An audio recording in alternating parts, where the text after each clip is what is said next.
We look at logical landing spots for the Baltimore Ravens top 2024 free agents. All that and more on a bonus episode of Locked On Ravens. You are Locked On Ravens, your daily Baltimore Ravens podcast. Part of the Locked On Podcast Network, your team every day.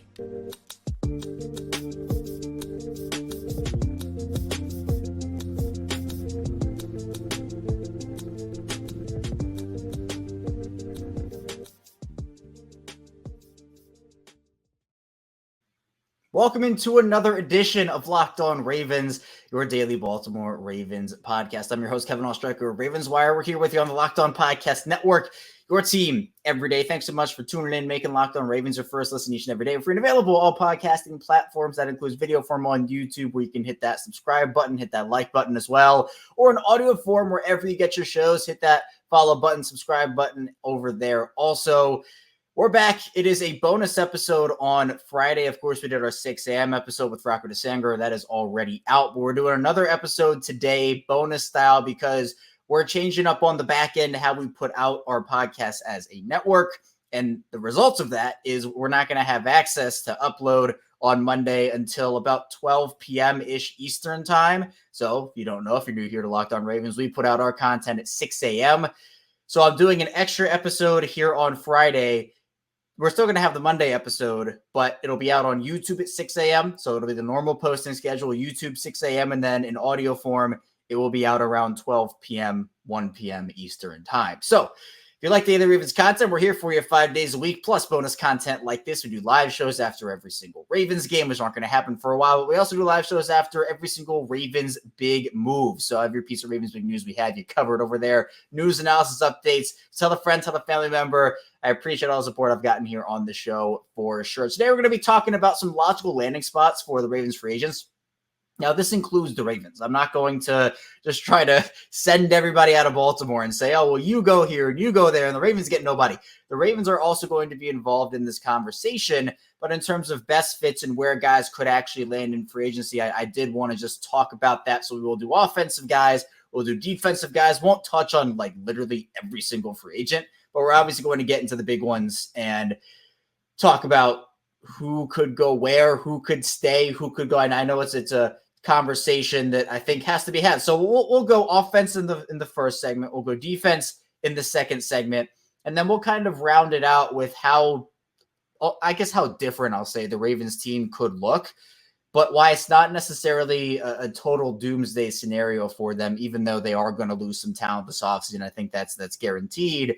But it's not like, oh, well, the Ravens have no shot. So we're going to get into all of that here. Let's start with the offensive side of the ball. I know the defensive side has more, I guess, big ticket free agents, but it's not like the offensive side of the ball doesn't have no talent. They have talent for sure.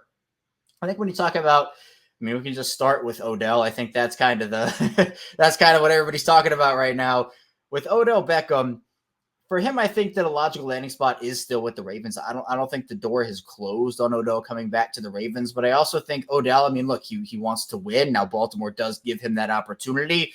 I know Spotrac has him at about $12 million for a one-year contract. I know that's a little steep in my opinion, but I could see him going to another contender, right? Kansas City is one that I could actually see him going to if they don't have the money to spend on a Mike Evans or the money to spend on Michael Pittman Jr. or one of those top free agent receivers, because I know they're probably going to try to go get one, but they have to re-sign guys like Chris Jones, L'Jarius Sneed. They're probably not going to have all this money to go out there and give a long, big contract like that to somebody. So could you bring Odell in if you're Kansas City on a incentive-laden contract? Buffalo could be another option. Gabe Davis is a free agent. I could see him going there.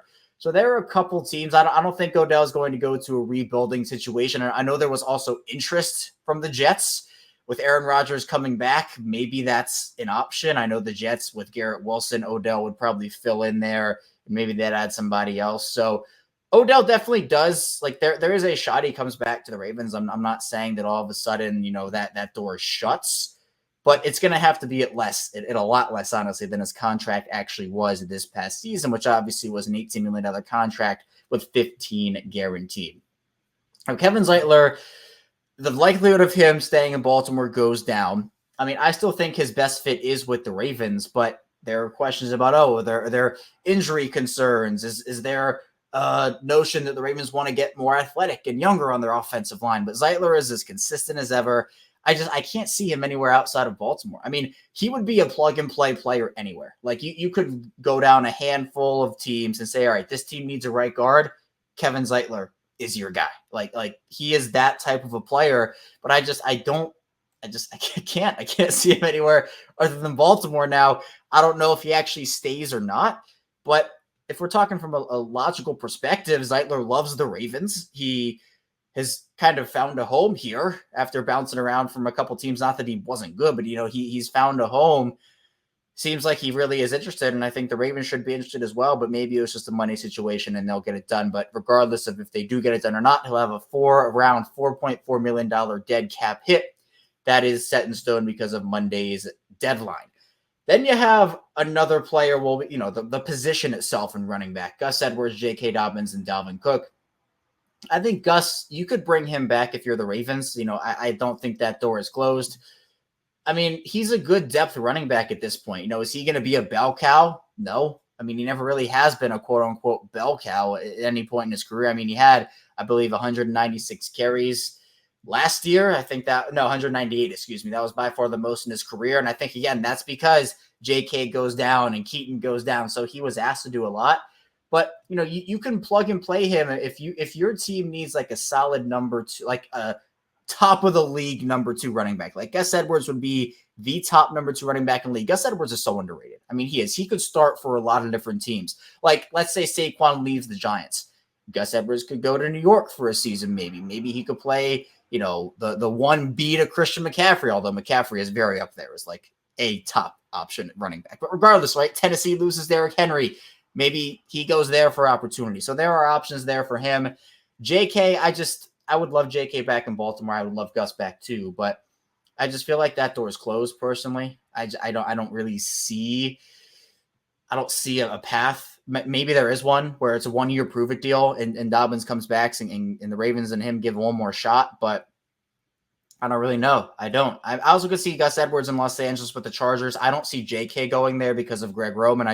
After what happened at the end of that playoff game, when he was very vocal about not getting the ball, I don't think he'd want to go there. I think some of the other spots that, I talked about with Edwards, I could see J.K. Dobbins there. I mean, there are other interesting options as well. Like, what goes on in a place like Chicago? Do they feel like Rashawn Johnson is the guy there? Do they maybe want to have another? Do they want to add somebody else in there? Does he go and follow a guy like, I don't know. Does he play second fiddle to Alvin Kamara in New Orleans? Is that something? I don't know.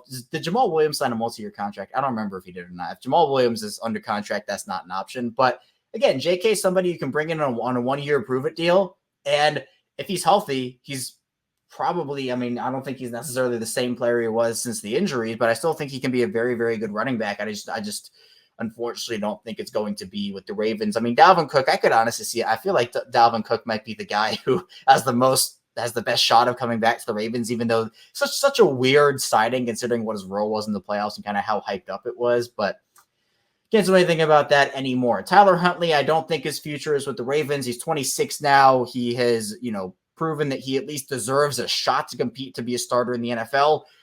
Obviously, it's not going to be in Baltimore with Lamar Jackson. I could see him going to a couple of places, but I do think it has to be an opportunity for him to go and start. Is Daniel Jones ready for the start of the 2024 season? Could he go there and maybe be the guy there? I don't even know. Where are other places that maybe need a shot in the arm at quarterback? I'm trying to think off the top of my head here. There are places. I just can't think of any right now. If Atlanta doesn't trade for Justin Fields, right? Atlanta's in a situation right now where if they don't bring in a quarterback, I think they would be foolish not to. But if they don't bring in a quarterback, maybe Tyler Huntley can go and be the guy in Atlanta. So a place where he has an opportunity to compete for a starting job. I think John Simpson, honestly, I would bring John Simpson back as a backup. I probably wouldn't start him next season, but as a backup, I'd be totally fine with that. Devin Duvernay, as a returner, he definitely saw a decrease last season. Earned the right to call himself one of the best returners in the NFL, but I think maybe he goes elsewhere. So offensively, it's not like a ton of guys are free agents, but there are still some quality guys in that room. Coming up, We're going to get into the nitty-gritty, the defensive side of the ball. Where are some logical landing spots for those players? Stay tuned, a lot to get to on Locked On Ravens. First, this episode is brought to you by Nissan. Are you the kind of driver who likes to push things a little further? Ever wonder what adventure could be around the next corner? Our friends at Nissan have lined up SUVs with the capabilities to take your adventure to the next level. 2024 Nissan Rogue is perfect for city drives and great escapes. You have class-exclusive Google built-in as your always updating assistant to call on for almost anything. Guard laser connecting your phone, Google Assistant, Google Maps, and Google Play Store, built right into the 12.3-inch HD touchscreen infotainment system. 2024 Rogue is the perfect midsize crossover for your next adventure. And Nissan's incredible lineup also includes 2024 Nissan Pathfinder. It has room for up to 8 and expansive car capacity and advanced available 4x4 capability. So take Nissan Rogue, Nissan Pathfinder, or Nissan Armada and go find your next big adventure. Shop NissanUSA.com. We're back. Our second segment of Locked On Ravens. Kevin Oestreicher still talking with you here. Bonus episode on Friday. Really appreciate everybody tuning in, making Locked On Ravens your first destination every day, whether you are an everyday or you listen every single day. If it's your first time in the show, welcome in. And if you're somewhere in the middle, welcome back to the show. Now, we talked about offense in the first part of the show, but obviously there are, I think, higher-priced free agents, I'll call them, on the defensive side of the ball.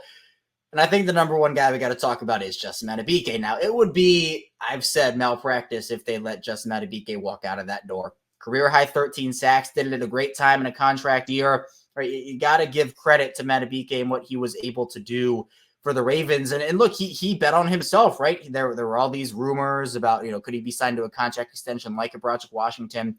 But he bet on himself and it paid off for him. Now, I saw there was an article, and I forget who did. I think it was Matt Bowen of ESPN.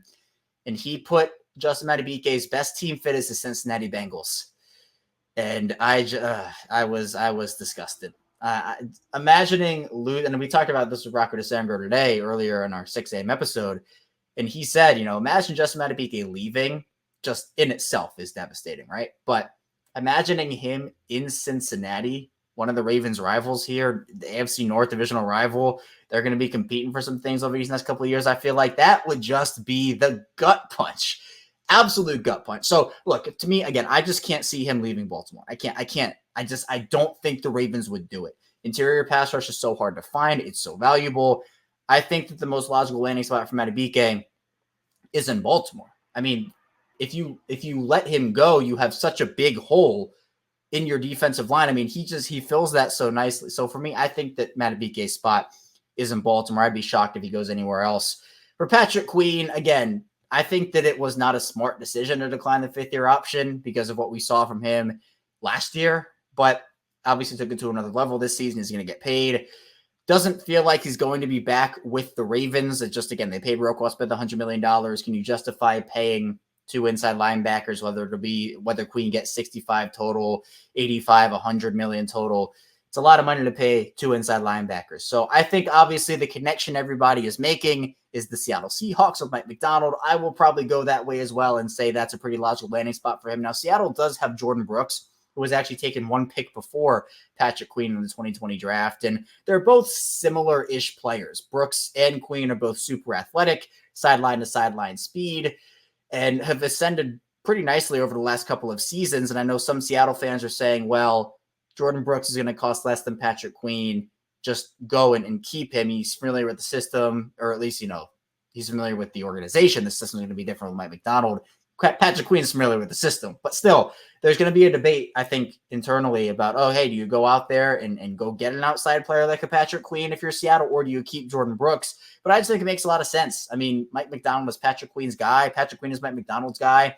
He can go over there in Seattle and kind of have his own defense, quote unquote. I don't want to say like the shadow of Roquan because I don't think he was like living in the shadow, but Roquan and Patrick Queen, both ones, but Roquan was 1A.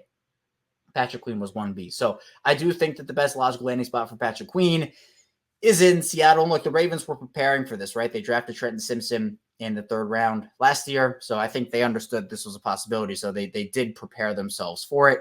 Geno Stone, I think, is kind of the same situation where you have Marcus Williams, you have Kyle Hamilton. Geno Stone went on NFL Network and essentially said, yeah, you know what? I want to be a starter. I want to go somewhere where, the fit is right. Business is business. But he did call Baltimore always home. But again, I just don't think the right fit is there.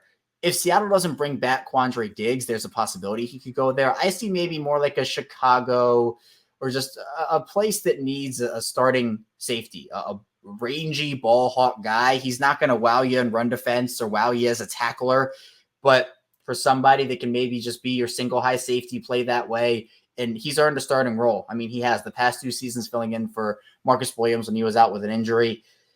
That's something that, the Ravens were able to not have a severe drop off in play from their defense because Geno Stone was able to fill in. So well-deserved earned payday wherever he gets it from. Jadeveon Clowney and Kyle Van Noy. I mean, both those guys, you can honestly plug them in a lot of different places as veteran pass rushers. I probably think one returns to the Ravens, whether it's Clowney or Van Noy.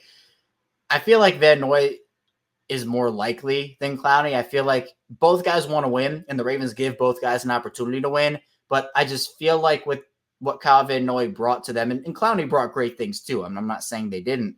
They both did. They both did. But to me, I don't know. I just feel like Jadeveon Clowney might be on the way out, and Kyle Van Noy might stay. But honestly, that's not one where I'm going to identify a specific team. But I don't know if Anthony Weaver worked with some of those guys and worked on some of their pass rush moves and stuff. I know Chuck Smith was the outside linebackers coach, and he still is, but Anthony Weaver also had a hand in things there as well. So maybe one goes to Miami. Maybe Clowney goes to Miami and follows Weaver. So we'll see there. Cornerback-wise, Arthur Millette and Ronald Darby. I could see one of those guys following Denard Wilson, for example, to Tennessee. I think, again, they bring back one of those guys. Both guys earned a payday. I mean, they did. Darby was awesome. Millette was awesome. So both those guys are going to figure to go out there and earn a payday. Now, again, I'd be trying to re-sign Ronald Darby if I were the Ravens. Arthur Millette was good, but I think you can find another nickel cornerback elsewhere. Darby's outside corner depth was really important for them, especially with all the injuries they went through this past season. Not that Millette wasn't, but I think having that drop-off would have been a lot more detrimental to the defense for Darby not being there and how good he was, and also just how poor Rock Ya-Sin was. Honestly, he should have flipped contracts with those two guys, honestly, right? But I don't know. It feels like to me that at this point, Darby might stay and Millette might go, but we'll see how that happens. Other than that, I mean, you have guys like Brent Urban, who I could see coming back in a depth role, like being a depth piece for them. Malik Harrison, I could see going elsewhere. I could see them maybe re-signing Delshon Phillips, and then Malik Harrison goes to maybe be a starter elsewhere. He has versatility as well. The Ravens, kind of coached him up at Sam linebacker a little bit on the outside, so that's one as well. Now, Ardarius Washington is a restricted free agent. I expect him to be back. Maybe if Arthur Millette leaves, he's your nickel corner, and you can do something with him there. I feel like Darryl Worley also. I feel like his best fits with the Ravens. The Ravens love Darryl Worley. It's just you can tell they love him. So it's going to be interesting to see who the Ravens retain, who they don't. But this class is really good. And coming up in the final part of the show here, we're going to be talking about how many guys they might actually lose, but why, again, it's not a doomsday scenario if they do. So be sure to stay tuned. A lot to get to on this episode of Locked On Ravens. First, this show is sponsored by BetterHelp, and this next segment is brought to us by our sponsor, BetterHelp. Sometimes you don't need the opportunity to get something off our chest. Big or small, certain things can really start to get to you. It's important to let that out, especially as someone who's unbiased in your life. So today I want to say how I really feel about something. You might even be thinking about the same thing this week, and we just talked about it in that segment there. I think for the Ravens, you got to bring back Justin Madubuike. You do. I've talked about it a lot, but I just feel like he's too important, too valuable to the Ravens to let go. If you let him walk out that door, you're creating a huge hole in your defense. I feel really, really strongly about Justin Madubuike staying with the Ravens. Hopefully they get it done. And therapy can be different for everyone. Most of us have bigger problems in our favorite sports teams, and it's important to get things off your chest every once in a while. If you're thinking of starting therapy, get BetterHelp to try. It's entirely online, designed to be flexible and suited to your schedule. Visit BetterHelp.com/lockedon and get 10% off your first month. That's BetterHelp, HELP.com/lockedon. We're back. Our final segment of Locked On Ravens. Kevin Oestreicher is still talking with you here. On this Friday, we're doing a bonus episode for programming notes. Again, just want to remind everybody, we did do our 6 a.m. episode for Friday. That is out. We're doing a bonus episode now, so that an episode will be available on Monday. Now, we're still going to do our Monday episode. It's going to come out at 6 a.m. regularly on YouTube, but it'll be out around 12 or 1 p.m. Eastern time in audio form, because on the back end, we're shifting how we actually distribute our podcasts out. So we're not going to have access to that new database until about 12 or 1 p.m. Eastern time, and I'm not going to be able to schedule it ahead of time. So I figured just for the sake of having an episode out in the morning for Monday, if you're checking back in, you'll have this bonus episode for Friday, but then Monday you will still have the 12 p.m. out time for that Monday episode. It'll be out if you want to listen to it earlier. It'll be out at normal time on YouTube. So really appreciate everybody for tuning in today. You can subscribe on YouTube, subscribe in audio form, really helps out a lot. We're free here, and it's the same show, audio and video. You can follow me on Twitter, follow me on Instagram at CashShicker34. Really appreciate all the support here as we're continuing to grow on Locked On Ravens. But I think there's a lot of worry in the fan base right now. And look, I understand. It's a really big free agent class, really talented free agent class. And the Ravens didn't win the Super Bowl, right? I think we'd be singing a different tune. We'd be having a different conversation if the Ravens had won the Super Bowl and they had lost all these coaches and they were going to lose all these players in free agency, or at least we're expecting them to. And we would say, look, you know what, this is what happens, but they got the job done and it's okay. They were able to finish the job, and those guys did what they were supposed to do. And of course, they're going to get hired away, and it's an easier thing to accept, right? But I think that they didn't win the Super Bowl, and you're going and you have to see all these guys leave. It's like, well, what could have been? What could have been if they stayed for the extra year? But it's not a doomsday scenario here for the Ravens. I understand it's not ideal. I understand that there is going to be some learning curve, especially when you're talking about defensive coordinator, for example, with Zach or him not having play calling experience. That's going to be something that it's going to have to take some time. I mean, it's going to have to. Mike Macdonald, he had the play calling experience over at Michigan for a year. And again, it wasn't like, NFL play calling experience. And we saw some learning curves, some growing pains from Mike Macdonald there first couple of weeks of his defensive coordinator tenure. But now you're going to have to maybe have a Trenton Simpson in there for Patrick Queen. And Simpson is much more inexperienced than Patrick Queen. Showed some flashes, especially against Pittsburgh. That was a really good game for him. But, next to Roquan, I think it'll be a lot easier. But, he is not Patrick Queen at this stage in his career. Hopefully he gets to, a point like that. But he's not at this point. With a guy like Matabike, he's not going to be on a rookie contract anymore, whether he, leaves, which again just should not happen. But if he's on the franchise tag, if he signs a big money extension, that's just what it is. The Ravens have to kind of structure their roster a bit differently, especially when you have Lamar Jackson in the fold and what his contract is. It's the biggest contract in Ravens history. The Ravens have not had a contract like that on their books over the course of their franchise history. So they're going to have to figure out, and they have an idea, and Eric DeCosta talked about it during his end of season press conference. I mean, he understands, and the team understands that they're not going to be able to hand out, a 5-year, $7 million contract like they did to Marcus Williams here, but they do have avenues to gain cap space. I think a lot of people look at where the Ravens are currently situated right now, with Baltimore having, for example, the potential to go out there and use that $50 million in post-June 1 cut savings from Ronnie Stanley if that happens, or the potential of cutting a Tyus Bowser. They look at that, but then they also look at, this team only has $3 to $7 million in cap space. They have avenues. They have plenty of avenues to go, whether it's extension candidates, cut candidates, restructure candidates. They have all of it. So whether it is a Bowser, who I just said, or Patrick Ricard, or Morgan Moses, or a Stanley, they do have options. And I don't know. I'm excited to see what they do, because they are going to probably bring in a free agent or two, right? They sometimes wait it out like that. That's sometimes the Raven experience, where the whole first day 2 years ago in free agency, nobody was signed, right? And the whole talking point was, did the Ravens fumble the bag? Did they make a mistake by not signing anybody? And then the second day they signed Marcus Williams and Morgan Moses. And I mean, technically, like, Zadarius Smith was in there too in those first couple of days. So they sometimes just wait it out. But then you have the situation. It's not going to be like last offseason, where the Ravens were so tied down from the Lamar situation. I'm looking forward to just a normal offseason. Like, it was just so not normal last offseason, with every day being Lamar Jackson this, Lamar Jackson that. Is he getting traded? Are they going to franchise tag him? Well, now they franchise tagged him. What comes next? Is he going to sign an extension? He's going to be the quarterback. It was just constant Lamar Jackson talk. And because he wasn't signed, the Ravens couldn't really make big moves, because they had to figure out, well, if we sign this guy and then sign Lamar, are we going to have enough money? How is the contract going to be structured if we sign a big ticket guy first and then Lamar? We're going to have to maneuver around some doors here that we might not have had if we just waited. So that's why the Ravens didn't do anything for about the first, 3 weeks of free agency.